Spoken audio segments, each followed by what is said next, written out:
Recently, the movie Oppenheimer has garnered significant attention, delving deep into the life and times of J. Robert Oppenheimer, the central figure behind the Manhattan Project. This cinematic portrayal captures the essence of a scientist who, amidst moral dilemmas and political pressure, led a team that eventually changed the course of history. But as we sit back and marvel at the complexities of Oppenheimer's life, there's a shadowed narrative, an untold story that remains eclipsed in the bright lights of Hollywood's portrayal. While Oppenheimer stands tall as a monumental figure in the atomic bomb story, there are hidden chapters, stories of unsung heroes and dark histories, that the movie Oppenheimer barely scratches the surface of. As the events of the Manhattan Project unfolded across the Atlantic, a crucial link in the chain was being forged thousands of miles away, in the heart of Africa. Meet the Shinkolobwe mine, located in what is today's Democratic Republic of the Congo. A mine that might seem ordinary at first glance, but held a secret deep within, a treasure trove of uranium, the very element that would fuel the world's first atomic bomb. Shinkolobwe wasn't just any uranium source. It was special. Its richness in uranium was unparalleled, with the ore from this mine being substantially more potent than that found anywhere else in the world. Without this Congolese connection, the rapid development of the atomic bomb might have remained a distant dream. But behind the invaluable uranium were hands that toiled day and night, hands of the Congolese miners. They were the unsung heroes, working in conditions we can barely fathom, extracting the very material that would tip the scales of World War II. Before we dive deeper into the intricacies of the Shinkolobwe mine and its uranium, it's essential to understand the backdrop against which all of this took place. In the late 19th century, King Leopold II of Belgium laid claim to the Congo, not as a colony but as his personal property. He named it the Congo Free State, a name that was anything but indicative of the reality on the ground. Under King Leopold's rule, the Congolese faced unimaginable horrors. From forced labor on rubber plantations to brutal punishments like amputation for failing to meet quotas, the reign was marked by violence and terror. Millions succumbed to the atrocities of this era. 1908 saw a transition. The Belgian government took control, renaming it the Belgian Congo. But did that bring relief to the Congolese? Unfortunately, no. While the overtly violent practices of King Leopold's era faded, the exploitation continued, albeit in more covert ways. The Belgians built a colonial system laser-focused on extracting Congo's vast natural resources. Education was limited, with the Belgians fearing that literate Congolese might challenge their dominion. Instead of scholars, the system was designed to produce workers, often working in deplorable conditions. And at the heart of this system were the black miners of Shinkolobwe. Day after day, they delved deep into the earth, sorting uranium ore by hand, unaware of the radioactive risks they were exposed to.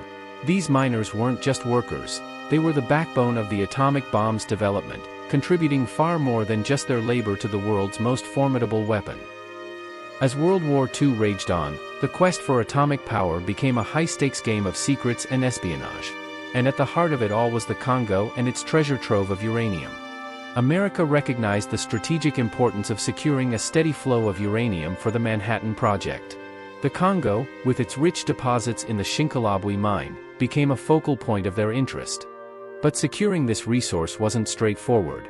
The Congo became a hotbed for American spies, dispatched under various covers, from consulate officers to seemingly innocent roles like live guerrilla collectors. Their mission? To ensure the uninterrupted flow of uranium. In a move reminiscent of spy thrillers, the Shinkolobwe mine's location was deliberately scrubbed from maps. The word uranium became taboo, replaced in covert conversations with code words like diamonds. The stakes were high, and so were the layers of secrecy. The journey of the uranium from the depths of the Congo to the US is a tale of intrigue and determination. Trains, boats, and transatlantic voyages, all under the looming threat of German U-boats. Millions of pounds of uranium were transported, and every ounce played a crucial role in the development of the atomic bomb. While the world marveled at the prowess of atomic power, the real human cost and its enduring impact were felt deeply in the Congo. Amid the backdrop of exploitation, a tale of resistance emerged. Leonard Mpoyi became the embodiment of the Congolese spirit. During a massive mining strike in 1941, when black workers demanded fair wages and humane treatment, Mpoyi stood up for the rights of his fellow miners. His demand for a written confirmation of a wage raise was met with brutal force. The colonial governor's response was chilling and ruthless, a gunshot that ended Mpoi's brave stand but ignited the flame of resistance. That fateful day saw a massacre, with around 70 people losing their lives and many more injured. But the events of that day also sowed the seeds of change, marking a turning point in the fight against colonial oppression. But the scars of the past are not just metaphorical. Shinkolobwe today is a testament to the long-lasting impact of uranium mining. As Jean Bele, a Congolese nuclear physicist, points out, radioactive isotopes remain in the ground, posing potential health risks for the residents. The radioactive residue finds its way into water, crops, animals, and ultimately, humans. While distant places like Oak Ridge and St. Louis grapple with increased cancer rates and contamination, the Congolese bear the direct brunt of a history they did not choose. In the annals of history, certain narratives often overshadow others. The tale of the atomic bomb is no exception. J. Robert Oppenheimer, the father of the atomic bomb, is a figure celebrated in pop culture. His genius, moral dilemmas, and ultimate success in the Manhattan Project are well documented. His face, his quotes, and his life have become synonymous with the atomic age. But parallel to this, runs a lesser-known but equally significant narrative, the story of the Congolese. Their land was the source, their hands were the workforce, and their lives were the price paid for the atomic age. And at the crossroads of these narratives stands Edgar Sengier, the director of Union Minière du Haut-Katanga. His role in the atomic narrative is often overshadowed by the likes of Oppenheimer. Yet, Sengier's influence was undeniable. Under Sengier's leadership, the company shipped vast amounts of Congolese uranium to the US, playing a pivotal role in the Manhattan Project. But the tale gets murkier. Intelligence during the war revealed a shocking twist. Sengier's company had also sold a substantial amount of Congolese uranium to the Nazis. This double dealing paints a more complex picture of the atomic bomb's history. While Oppenheimer's narrative is one of genius and determination, the Congolese narrative is one of resilience and sacrifice. Two contrasting stories, both integral to the creation of the world's most powerful weapon.